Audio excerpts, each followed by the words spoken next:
shit, t'as les OG. Faut que ça pète ça. J'ai dessiné l'esquisse, aujourd'hui c'est les contours que je trace. Ça fait déjà bien longtemps que je sais que je suis bien loin de la rue. Je me juge pas comme un ska, j'ai la force pure. On n'est pas grillé, on est courrière, c'est des brouillards, on attend bien que personne t'en vienne. Nous sans le trou, sans le soprod, on prend le risque qu'on nous piétine. Piétine. Bonjour Dapro, et merci de nous faire l'honneur de nous accorder un peu de ton temps pour revenir sur ton parcours exceptionnel. Figure incontournable du hip-hop indépendant aux Ulysses et dans l'Essonne, tu contribues depuis plus de 3 décennies à faire vivre, évoluer et rayonner cette culture avec passion et authenticité. C'est un immense plaisir et un véritable privilège de pouvoir échanger avec toi aujourd'hui afin de retracer cette riche aventure artistique, d'évoquer les souvenirs qui ont marqué ton parcours, de découvrir tes projets actuels et de recueillir ton regard sur cette culture qui t'anime et que tu représentes avec fidélité depuis le début des années 90.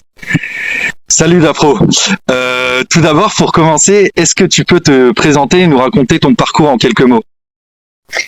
Les cheveux, c'est pas éternel, donc pas moyen que je me fasse la boule. Déjà, avant de commencer, bonjour la voix du pavé. J'aimerais t'envoyer un kawabunga de force pour le power incroyable que tu nous donnes. À moi, à Jimoni, à Noz, mon assos de Dingos, à Sekel du 9-1, à Sopic et à d'autres gars qui t'écoutent et qui t'écoutaient. Ta force est encourageante pour nous. C'est un peu notre bus capé à nous, t'as vu? Et c'est moi qui te remercie, c'est moi qui ai le privilège et la chance d'échanger avec toi aujourd'hui. One love. One love. Alors, je me présente humblement, lentement mais purement. Dapro Force Pure, et qui est MC Turtle, et qui est David Galaxy, association 6e Sens. J'ai commencé, à devenir un créateur de pure hip-hop, activiste, un petit peu comme tu l'as dit, en 1999. Mais en vérité, j'ai commencé à découvrir un peu cet art en 1996, à écrire mes premières rimes, grâce à une professeure de français, Madame Landais, paix à son âme, qui m'a fait beaucoup travailler, qui m'a beaucoup inspiré, et avec une véritable envie d'exister et de prouver ma valeur au monde, et à taguer partout. Donc le stylo bic et la bombe de peinture, avant même le Posca. Ok. Voilà, 96, et puis après ça m'a amené à faire de belles rencontres, et ensuite à découvrir petit à petit cette culture qui m'anime encore aujourd'hui. On sait que tu as joué un rôle dans la rencontre entre Rino et le beatmaker Chronos. Rino raconte d'ailleurs que c'est toi qui lui as présenté Chronos, une rencontre qui débouchera ensuite sur l'aventure Lascu Production et les projets hors série. Comment cette rencontre s'est-elle faite et quel regard portes-tu aujourd'hui sur le parcours de Chronos et sur l'impact qu'il a eu dans cette période importante du rap des Ulysses? Très très fier de cette connexion. Bon, moi je rencontre Rino quand on a 7 ans sur un terrain de foot stabilisé.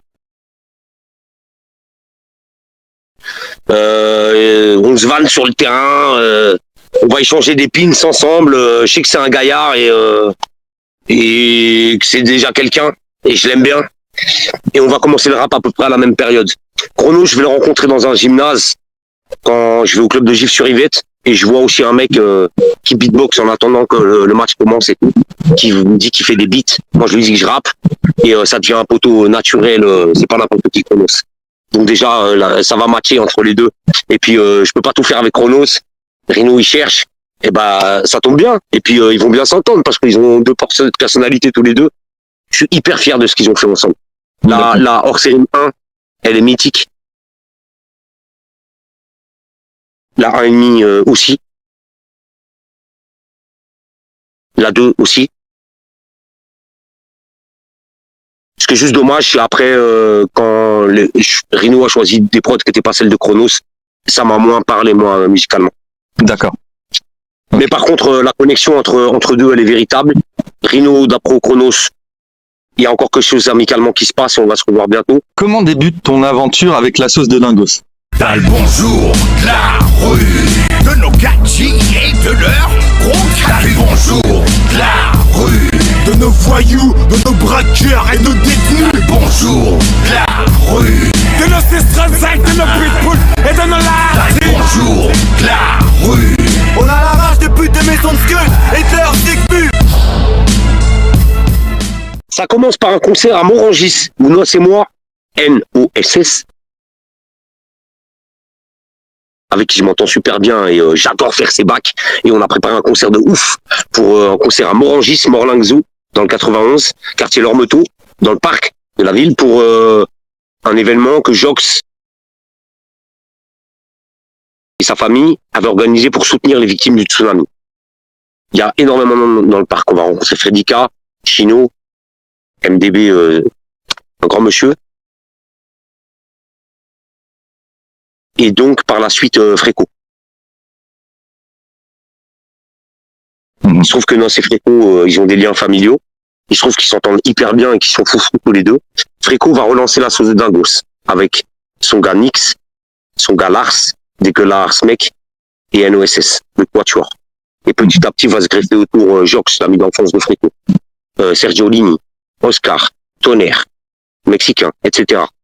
Mon la sauce, te pète les côtes, te refais ta déco, t'étales ma vie sur Bluetooth. Rien que du réel, rien que du root soups, goûte ça. L'instru me fait les yeux doux, m'a tient les mains sur ses boops. C'est la sauce, ma mec. D'Apro, PA2D, y'a quoi? Donc à partir du clip T'as le bonjour de la rue, tourné sur la ligne désaffectée de métro PC. Bonjour la rue.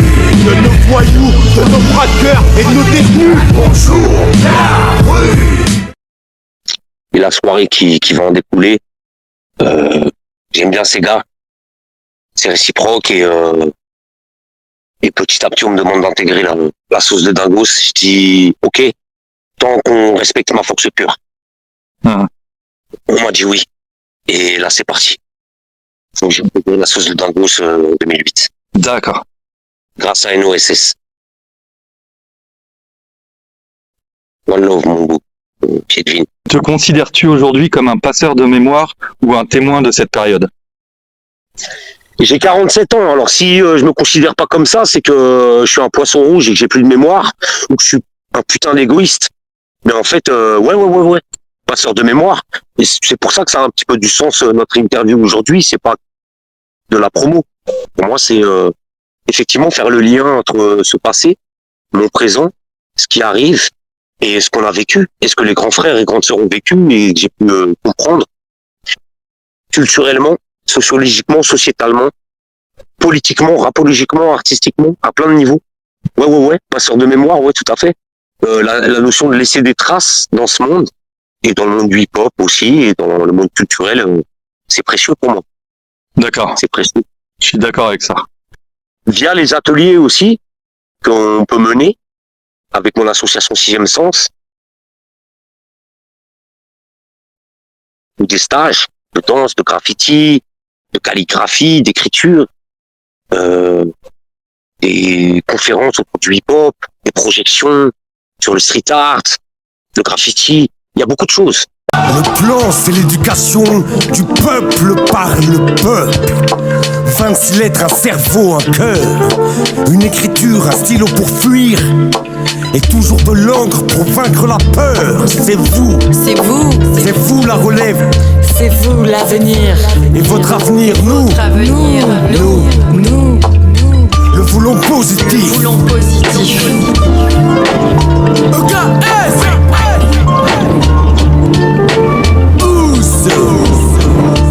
Fierté, Josco.